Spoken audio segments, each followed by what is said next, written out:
Welcome to the Great Detectives of Old Time Radio. From Boise, Idaho, this is your host, Adam Graham. If you have a comment, send it to me, box13@greatdetectives.net. You can cast your vote for the show on Podcast Alley, podcastalley.greatdetectives.net, and follow us over on Twitter at Radio Detectives. Well, before we do get started with the show, I do want to briefly let you know about JohnnyDollarAir.com. You know, I hope wherever you happen to travel during the new year, that you have a safe trip and a great time. I also hope you find a great deal, and that's why I encourage you to go to JohnnyDollarAir.com. JohnnyDollarAir.com is powered by Priceline, so you have the option of either naming your own price or choosing from a lot of great published specials. Plus, your purchase helps support the Great Detectives of Old Time Radio. So for all your travel needs, remember JohnnyDollarAir.com. Now for today's episode of yours truly, Johnny Dollar, the Protocol Matter. So, Brian, as... Johnny Dollar. Bob Redden, Johnny. Oh, yeah, Bob. What's this? You checking to see if I'm stalling on your case? Oh, nothing like that, Johnny. Well, in a way, I am. I traced one of the beneficiaries to Chicago, and I've been waiting all morning for a wire on it. We want you to drop the case. What? You capitulating? This is a bad week for Great Eastern. We want you to take another one. We carry a theft policy on a West Coast loan company. 3 of the branches in San Francisco were just robbed. Uh-oh. When? Just a matter of hours ago. You mean all of them? Yeah, all this morning. There was one other that wasn't ours. I got a phone call. I haven't even figured the loss yet, but it'll be way up. We'd like you to get right on it. Sure, Bob. I'll get a plane this evening.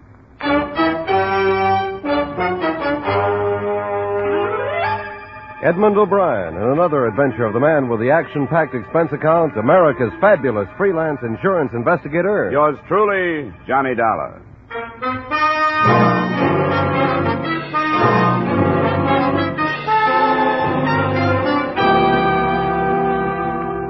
Expense account submitted by Special Investigator Johnny Dollar to the Great Eastern Insurance Company, Hartford, Connecticut. The following is an accounting of expenditures during my investigation of the Porter Cole matter. Expense account item 1, $180 airfare and incidentals between Hartford and San Francisco, California. At 11, after I'd found a hotel room breakfast, I cabbed to police headquarters, where I was shown to robbery detail and the office of a harried Lieutenant Clark. I'm not making excuses. They put us off balance, that's all. We got the call from the place on Market Street at 9:15 yesterday morning, just a few minutes after they'd opened. While we were down there, the call came in from the Mission District. Same loan company, different branch. Then, not 40 minutes later, the other company was here. Quite an operation. They hit the fourth one at 5 minutes of 11. I tell you, we had more officers on the streets than there were civilians. There hasn't been as much confusion since the quake and fire of 1906. And look here. This is your list of witnesses? Yeah. You can see only about 35 out of the 53 names are employees of these loan companies. They're the ones we're sure saw this bunch. What did they give you? You know how it goes. You have to make a sort of composite of the statements. Seems this bunch would come in, from 8 to 10 of them, all armed. 2 would take care of any customers that happened to be in the waiting room, kick them to the floor face down, and the rest would cover the office for us and knock over the cashier. What kind of disguises? Well, some say none. Others think they saw makeup. Stage makeup, you know, lines and the stuff to change the shape of the nose and so on. I'll go along with that. Yeah, there'd be some kind of disguise. What I got on the rest of their physical descriptions doesn't exactly hurt, but it doesn't help any either. Not even ages? What about voices? Only one did the talking in a high voice. Falsetto, not a woman. Pretty well planned job, wasn't it? 4 in the space of 2 hours for $47,000? I'd say it was well planned. No prints, nobody spotted any cars, but they must have used at least 2, probably with a driver for each. What did the rest of these witnesses see? Oh, some of them are crank. Some of them claim they saw the butt come out of the buildings but didn't think anything about it until the news began to break on the robberies and so on. You know witnesses. Beginning to wish they'd send another boy from Hartford. I wish I'd stayed in homicide. With the killing, you've at least got a stiff to work from. Yes?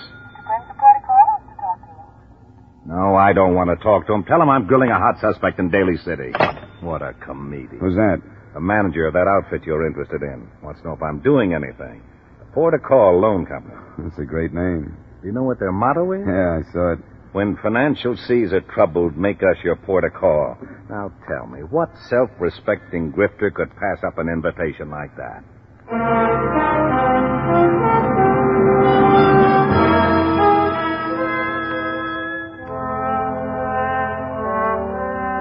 San Francisco is a city of bridges with few other exits. All of these had been covered in less than an hour after the first robbery report had been phoned in. To double-check, the adjoining counties had been alerted and were swarming with men. San Francisco itself was being combed for known criminals. That left little for me to do but hang around robbery detail and wait for developments.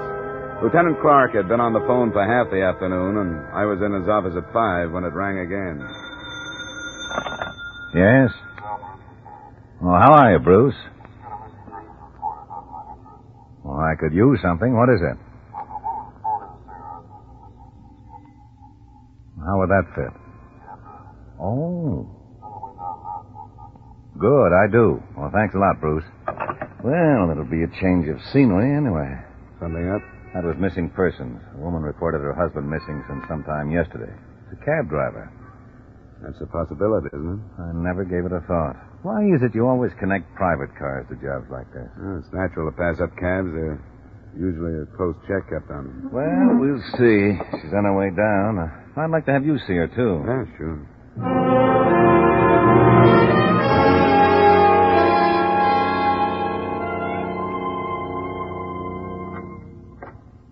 This is Mrs. Geyer, Lieutenant Clark. I've gotten her report and told her you wanted to talk to her. Well, good. Thanks, Bruce.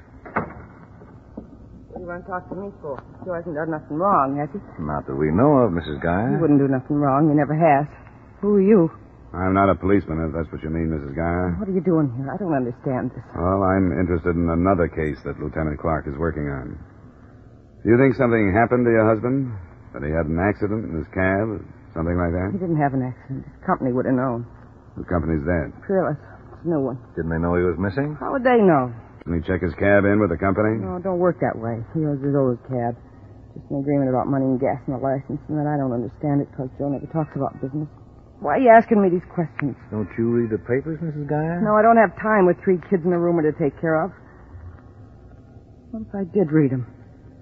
Does it say they found Joe dead someplace? Nothing like that, Mrs. Geyer. I'm sorry I mentioned it. What do they say? I got a right to know. I'll buy a paper for the streetcar on the way home anyway. There were 4 robberies yesterday, big ones. None of the witnesses saw the cars the men got away in. Maybe they wouldn't notice a taxi. You saying you think Joe was in on it? Not necessarily, no. Police have to ask questions like that, Mrs. He Geyer. wouldn't do nothing wrong like that. Even if he did, I'd know about it. And do you think I'd come down here like this? Of course not. Doesn't your husband ever stay away from home this long? No, not without calling me from someplace. That's why I got to worrying. I never called at all yesterday. What time did he leave yesterday morning? I told the other cop that. Why don't you tell us? It was right before 8. I think Mrs. Geyer can go now, don't you, Mr. Dollar? I think she should. Go home and don't worry, Mrs. Geyer. We'll find your husband. He's got to come back. I don't know how I'll match with the kids if he don't. We'll find him. You know the way out, don't you? Yeah, this way? That's right. Then down the corridor. What do you think? I don't know. That's why I had to try the robberies out on her. She could have been here to put the finger on the husband who double-crossed her. Seemed to be sure he hadn't had an accident. Yeah, that's right. There must be a reason all those witnesses didn't see a private car. That figures, too. I'll put a tail on her right now.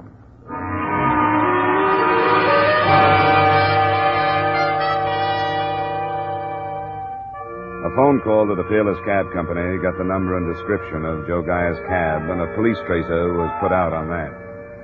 I think the harried lieutenant beamed a little too graciously when I asked permission to check the other Fearless drivers myself. But I did, 75 of them. Only one hadn't been heard from in the past 28 or 9 hours. Paul Landini, with an address on Church Street, an apartment house whose manager boarded some of the tenants, among them Landini.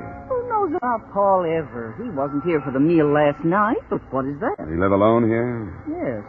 I take it you mean he was off and away from home at dinner time. He had personality. He often goes someplace else to eat. Do you know if he came home at all last night?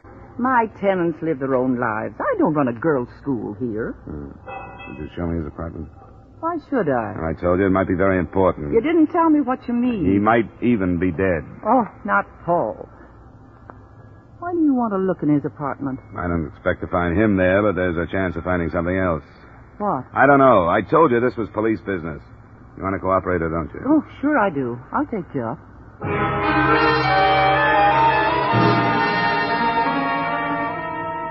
I didn't find even a trace of a lead in Landini's apartment. Lieutenant Clark, when I talked to him, had the same report to make on his tale of Mrs. Joe Geyer.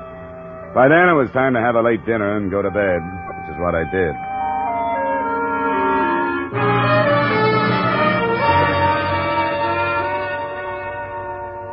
The next morning, the two missing drivers and their cabs still had not been found. The police report on Mrs. Geyer hadn't offered anything. The $47,000 in stolen funds could have been that many miles away from San Francisco. Through the morning and early afternoon, a dozen general suspects were questioned and released. And then, sometime after 3, the body of a man was found floating in a slough in the upper reaches of the bay. He fitted the description of Joe Geyer, and an hour or so later, his wife arrived to make identification.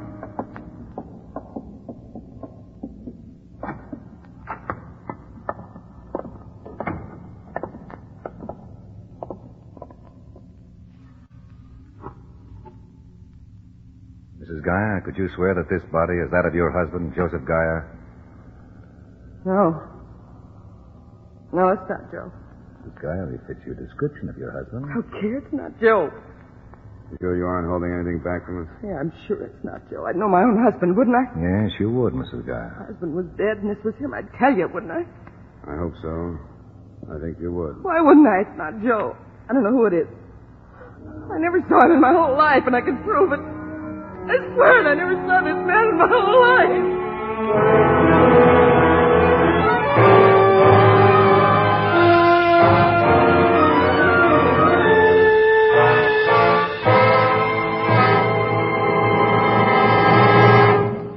We will return you to the second act of yours truly, Johnny Dollar, in just a moment. There's one married couple you can always depend on for fun on Saturday evenings, and to invite them over is as easy as staying tuned to CBS. They're Lucille Ball and that man she calls my favorite husband. And a nice thing about them is you don't have to get involved in the strange predicaments they get into. All you have to do is sit back and laugh at the results. How's for asking them in this evening? Lucille Ball and my favorite husband will be waiting on most of these same CBS stations. Now, with our star, Edmund O'Brien, we return you to the second act of yours truly, Johnny Dollar.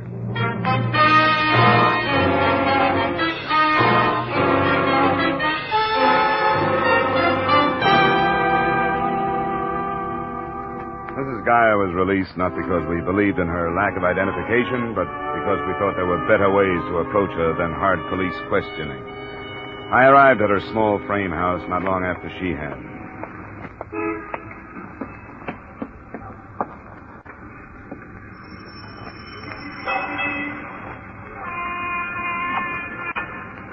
What do you want? I thought I'd better come and see you. You can't I in. want to help you if I can. I need any help from you. I don't need any. Go away. Wait a minute. Get your foot out. You got no right to do this. Now, wait a minute. There are other ways to identify that body, and you'll be in trouble, won't you? I don't care. It wasn't Joe. Open the door, Mrs. Geyer. You can't come in. Why did you get so upset if it wasn't your husband? You cried. I couldn't help. Never saw a dead body before. I went to pieces thinking, what if it had been Joe? You know, the police think you're lying. I am not. Why should I? Joe hasn't done nothing wrong, and I haven't either. Now go away and leave me alone. I got ironing to do.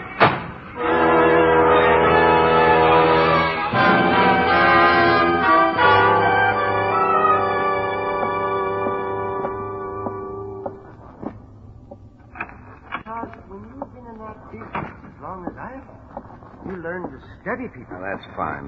This is Mr. Dollar, the man I mentioned from the insurance company. Oh, yes. Well, how do you do, sir? This is Mr. Prince, the cashier at the Port of Call office in the Mission. No.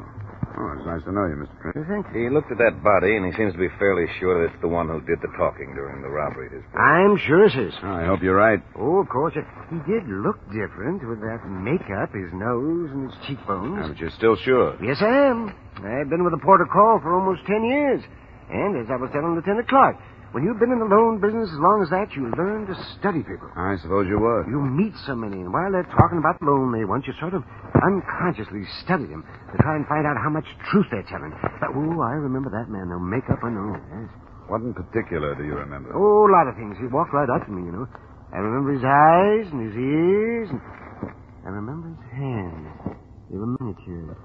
And he wore a ring on his big finger left. There's polish on the nails, all right. He didn't have a ring when he was brought in, but there's the mark of one, and it's third finger left. I wish there were more witnesses like you. Well, thank you. Thanks very much for coming down, Mr. Prince. Well, that's quite all right. And I hope we don't have to trouble you again. Well, there's no trouble at all, Lieutenant. I'll be glad to be of service to you. Good day. Good day, Goodbye, Mr. Prince. Prince. Well, looks like we've got that much anyway, Dollar. Run quite a few of the loan company people past the body, and almost half thought he was the one, the falsetto. Well, that's something, but dead men don't answer many questions. I've noticed that. I understand Mrs. Geyer didn't answer many either. Well, how did you... Oh, you still got men on it, huh? Yeah, I haven't been able to spare any relief, so that pair I assigned yesterday's been on the plant day and night. So when somebody finally showed up, they thought they'd broken the case. They didn't know you. She wouldn't let me in, and she didn't change her story. We'll check it. We've got a man from the cab company coming down. Lieutenant, didn't she say that she had a roomer yesterday? Remember, she asked if she'd read the paper, and she said By that time, I'd asked a few thousand questions. She did. She said she didn't have time to read the paper with 3 kids and a roomer to take care of. I think I remember that. Well, it's something we should check. Your men say that outside of me, nobody has shown up at her house, huh? Even staying out last night, you'd think this room would come back sometime for clothes or something. We'll try it. Bruce, send 2 plainclothesmen out to the Geyer home on 4th Avenue and talk to the neighbors on each side. I need somebody who knows the Geyer's roomer by sight. I want them to look at a body.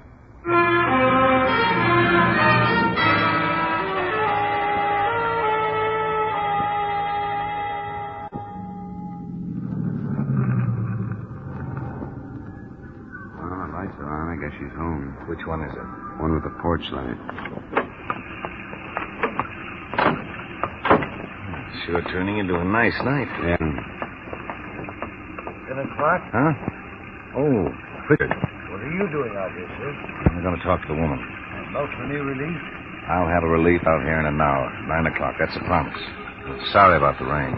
Yes.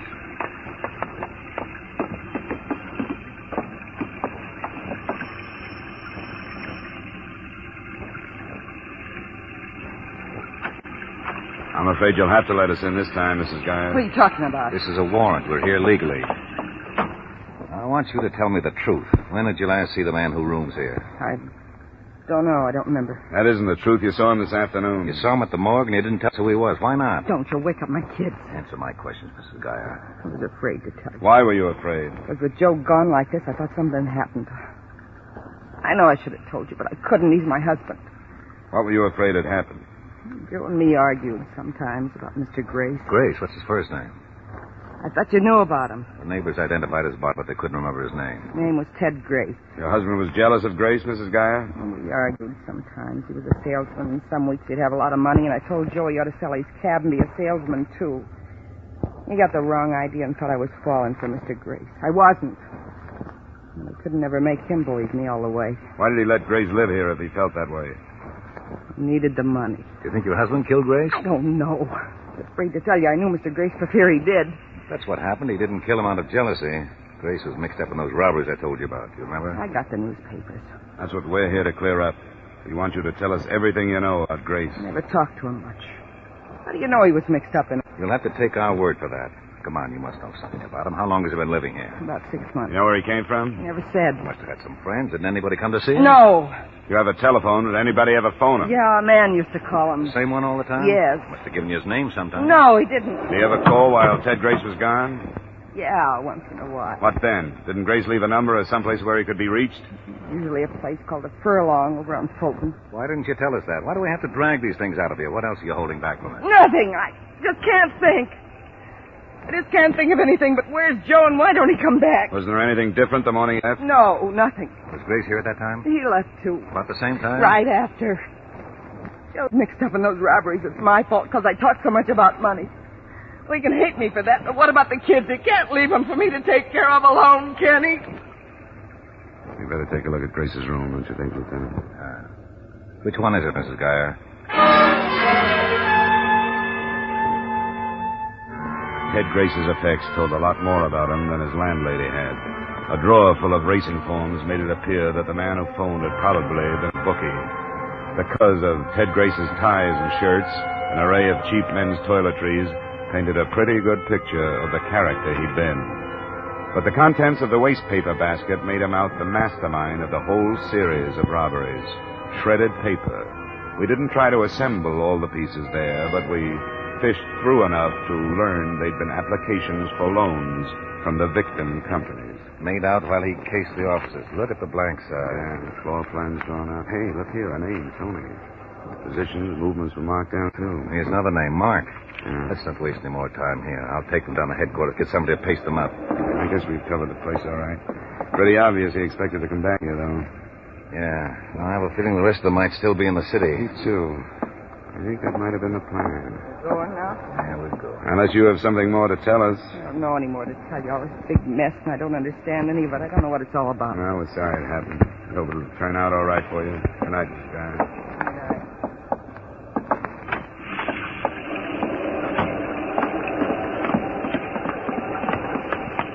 Lieutenant Clark, Yes, Pritchard. the radio car stopped by with a message for you. But I didn't want to come in with a woman there. Her husband's dead. So is the other driver, Landini. Where were they found? In that cab in the vacant garage out toward the beach. Who's on it? Lieutenant McMillan. All right, I'll contact him. And don't forget our release. I won't. Well, there goes Geyer and Landini. Elimination for more profit. That or cutting the link between the rest of the bunch and the only tangible things we have, the cabs. That could be. Hey, if you want to drop me at that bar she mentioned, the Furlong, I'll see what I can pick up there. Sure, if you want to. I'll stay in my office till I hear from you.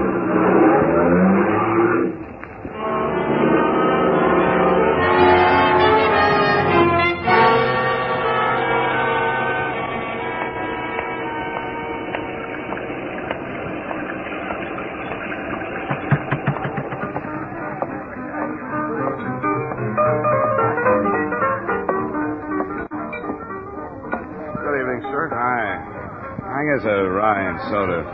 Oh, you must be an Easterner. I don't get many calls for rye except from you. Well, that's almost right. I transplanted myself out here. Say, I'm looking for a guy I think you know, Ted Grace. Has he been in tonight? Who?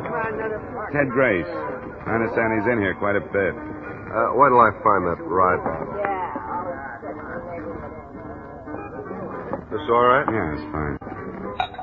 You see, I'm not the regular bartender. I don't know your friend, by name, anyway. Thanks. That's all right. Thanks. Hey, what about a couple of guys Ted knows, then? One named Mark, the other's Tony something. No, guess I can't help you. I usually work a place down in Gary. I don't know this one very well. Oh, it's not important. I'll look around, maybe come back. See you later. Yeah. Good night. Hey, Tony, send over another Scotch and soda, will you? Hey, Tony, over here, it's me. It was hard not to turn around, or at least stop moving, but I managed to walk out as if I hadn't heard, turn down the sidewalk for a count of 5, and then back to the window. Tony was forgetting his customers. He was heading towards the rear of the room. When he got there, he disappeared into a phone booth. I've heard that a lot of cases are broken through a stroke of luck, but it very seldom happens to me. My own phone call from a gas station brought Lieutenant Clark and an extra squad car to the Furlong Bar in less than 20 minutes. The place was cleared of people, and Tony stood alone behind the bar, giving away his guilt by his expression and the apron he kept twisting in his hand. Leave your apron alone. What is all this? Who did you phone right after I left? Home to say I'd be late. That's not true. The call was traced. You're crazy. How could you trace it? If you were calling home, why should you care if it was traced or not? Now, who did you call? I can make a phone call if I want to, can't I? That isn't the question. What makes you so nervous? You guys busting in like this. What do you expect? Find a guy named Tony. What's your last name, Tony? Cullen. That's what I came here for, too, Tony. When we found him, all we were going to do was ask him to tell us where he was the other morning while those loan company officers were being knocked over. And if he couldn't, we were going to see him booked for 3 killings. Ted Grace and Joe Geyer and Paul Landini. I don't know what you're talking about. You're bluffing, but you're bluffing the wrong guy. I'm glad to hear that. We wouldn't want to see an innocent man booked for something he didn't do. So let's clear it up. How do we start proving where you were between 9 and about 11 the other morning? Come on, where were you? I was home asleep. And a lot of people must hate you. Who? The people who said they saw you leave your place about 8 o'clock.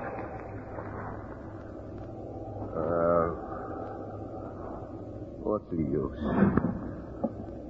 I don't know if you're bluffing or not. We aren't. In Grace's room, we found the floor plans of all those offices with the names of all of you. He talked to Joe Guy's wife. She knew about you and Mark. You just made a confession. Do you want to take the whole rap yourself? No. If I'd known there was going to be any killing, I wouldn't have got mixed up in it.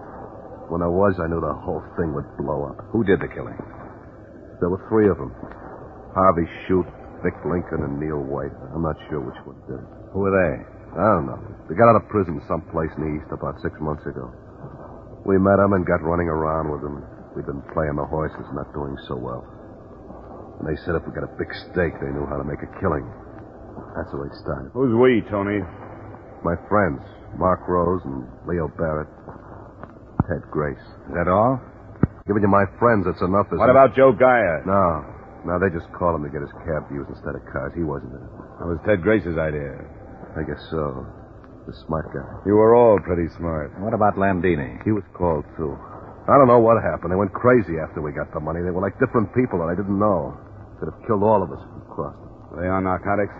I don't know. I don't know much about that. They could have been. Where are they? Might as well tell you, I guess. The whole thing is blown wide open.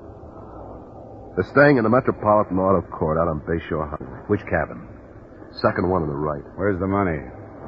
We split it before we separated. You could have my share. I wish you would buy back the last few days. Come on, Tony. I'll send you down to the station.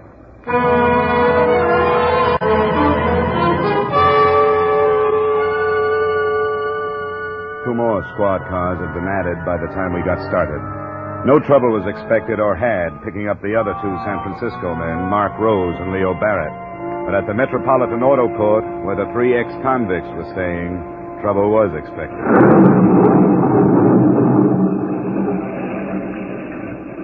Well, I think that's about the best we can do. Two exits. We've got both of them covered. The other people who might be staying here? Well, they'll be all right, even if there's firing. As long as we can keep these Canadians inside, or at least just trying to get out. That's your case. We'll have to try to it anyway. I'll go wake them up. If this gale hasn't already. Now, don't be a hero. You in there. Open up. I'm a police officer. Lieutenant Clark! Lieutenant! I shot the lieutenant! Cover me on the door, Hudson!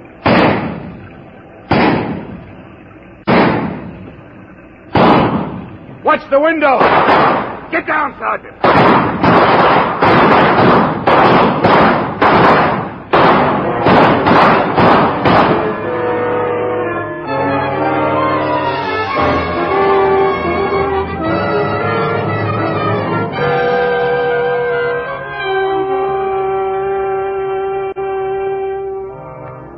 When it was finished, one of them was alive. The other two in the cabin were ripped to pieces. But that and the recovery of the money hardly paid for the loss of Lieutenant Clark, who died before he reached the hospital.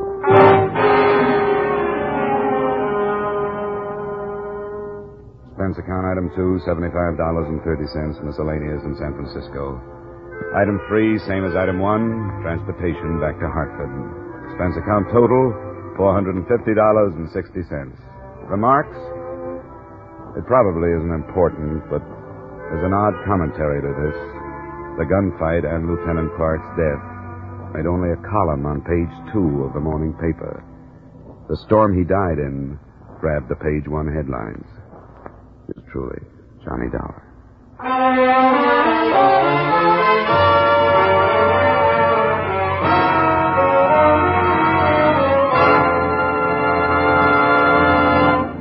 Yours truly, Johnny Dollar, stars Edmund O'Brien in the title role and is written by Gil Dowd with music by Wilbur Hatch.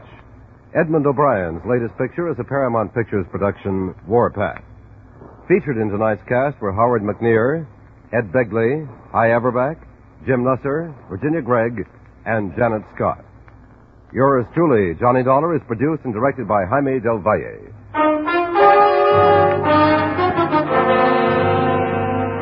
This is Dick Cutting, inviting you to join us next week at the same time when Edmund O'Brien returns as... Yours truly, Johnny Dollar.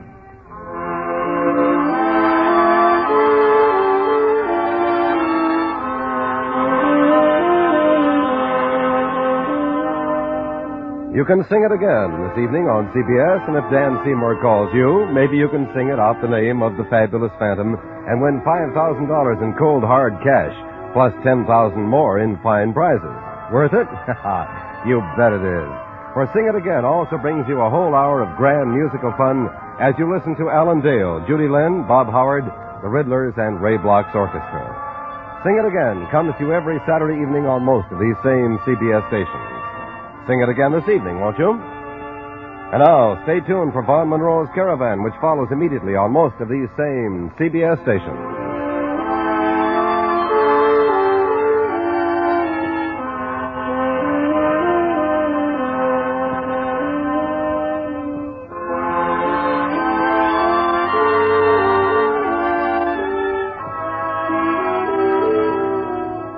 This is CBS, where everyone laughs at Edgar Bergen and Charlie McCarthy every Sunday night.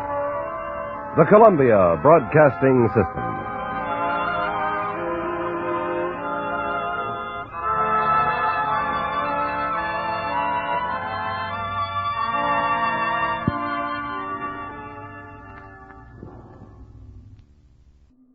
Welcome back.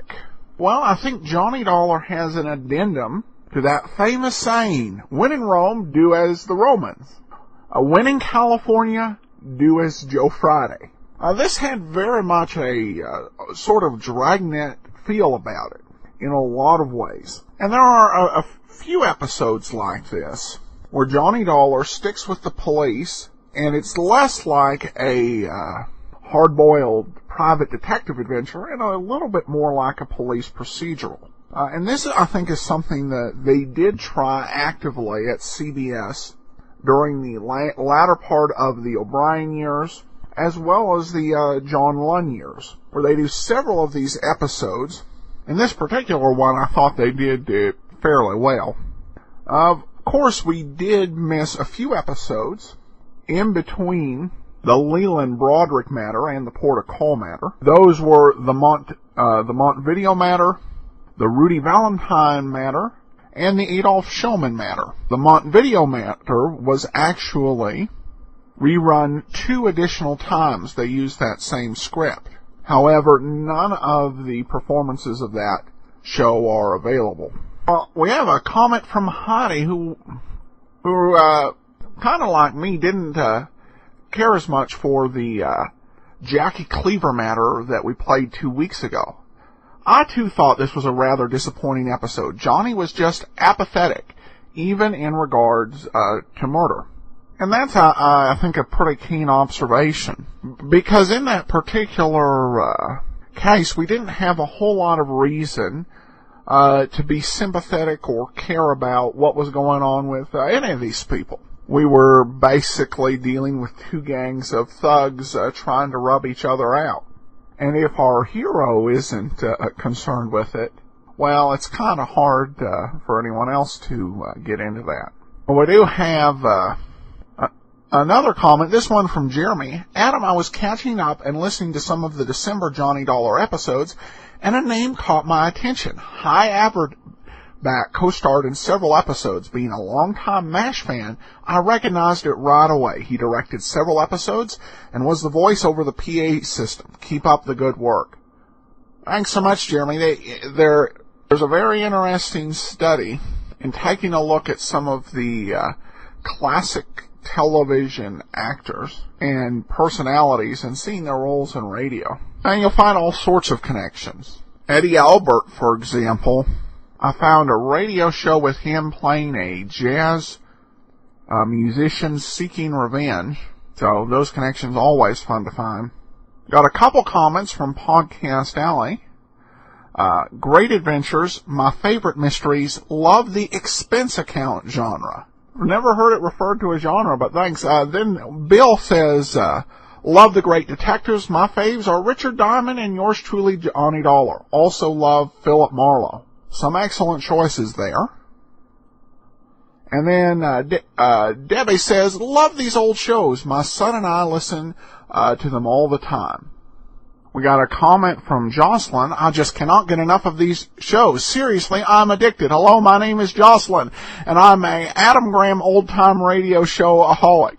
Well, I know it's cheesy, but true. Well, thanks, Jocelyn. And Helen says it's a lot of work out there when it comes to detective and lawyer drama. These stories are everlasting. Pretty close to it. More than 120 years after Arthur Conan Doyle started writing his Sherlock Holmes stories, The Adventures of Sherlock Holmes is the most downloaded free ebook in the Kindle store. So good mysteries can definitely endure, because we humans are quite curious. Also, I've got a nice review on iTunes, and just says, an awesome podcast. Thanks, Adam.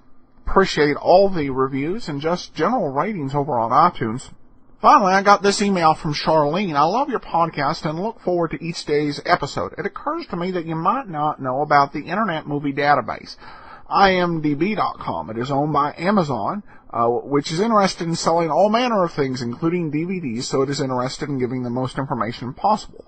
I found that this site will tell you everything you ever wanted to know about a movie or any actor in it. It's a great reference. I found a lot of info about many of the stars of your radio shows. Check it out and have fun learning new stuff. Nice, and will help with cross-referencing too. Well, thanks, Charlene. I'm definitely aware of the Internet Movie Database and use it all the time. In fact, I use it when I subconsciously want to lose the rest of the day, because I will just go, wow, this is an interesting fact about this movie and this actor. Wow, what other films was this guy in? Oh, he was in that. Let me go take a look at that film. Say, wait, how did it end up getting to be 1 o'clock in the morning? Right up there with Wikipedia for that, but Charlene's definitely right. A lot of great resources. Well, that'll do it for today. Next week, we'll have our February app bonus. I think you're really going to enjoy it. Be sure to, if you've got the app or you've got the premium site, be sure to look for that next Friday. In the meantime, send your comments to box13@greatdetectives.net. Become one of our friends on Facebook, facebook.com/radiodetectives. And be sure to cast your vote once a month on Podcast Alley, podcastalley.greatdetectives.net. But from Boise, Idaho, this is your host, Adam Graham, signing off.